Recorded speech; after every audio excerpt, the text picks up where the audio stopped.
What's going on? This is Kareem from DJBooth.net, and I'm here in the lab with another video about slip mats just 1 week after I gave you guys the other video where we compared the Thud Rumble butter rugs versus the Scratch Dr. Suzuki slip mats. And I found out that the Dr. Suzuki slip mats were just a little bit better because they're a little bit more durable, and they're actually a little bit more slippery because they come with this slip disc on the back of them. But the butter rugs are still an all-time great of mine. I still will probably use those from time to time. They also have really cool designs, and the Suzuki slip mat doesn't come in as many designs. It actually costs a little bit more, and the Thud Rumble has many designs that you guys can choose from. Tractor, Serato, everybody endorses them, so they all have a different design or logo name etched onto them. But during that video, someone in the comments actually pointed out to me that slip blades have been out for some time. They're brought to us by DJHenrayCustoms.com. If you go to his website, you'll see that he has been customizing DJ turntables, preferably Technics 1200s, for a really, really long time. I've been a fan of his work for over 10 years now.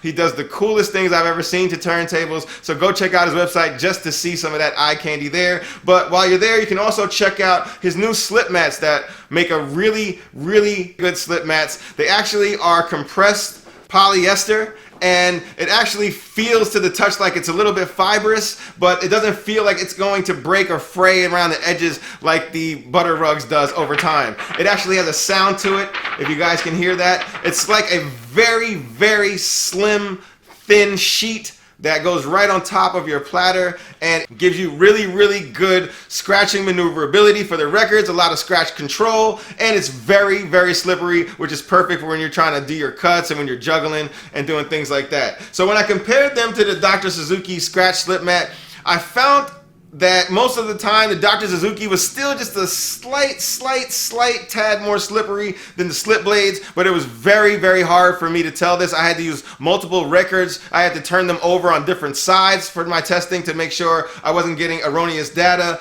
But at the end of the day, the Suzuki slip mat was just a little bit more slippery than the slip blades. But again, the Suzuki slip mat costs a little bit more, 25 bucks. These are $19.99, and they have many different styles and different customizable styles that you can do with these as well. They have a whole customized section where you can put in a template, give them your logo, and they can make whatever you guys want. So you guys know I have the all gold setup, so I had to do it and get the Mayan gold styled slip blades, and they came out really, really nice. They're a little bit more gold than my gold mirror setup, but they still kind of match it, so I'll probably use these from time to time. Then we have the classic Slip Blades logo, nice and big with this black and blue and white logo setup. Looks really clean, really sharp, and they do feel really durable and like they're gonna last for a very, very long time. So you guys should go check these out if you're in the market for some new style slip mats. These are called the Slip Blades, again, by DJHenrayCustoms.com. Make sure you guys hit the thumbs up if you like videos just like this one. Make sure you guys go and subscribe, and as always,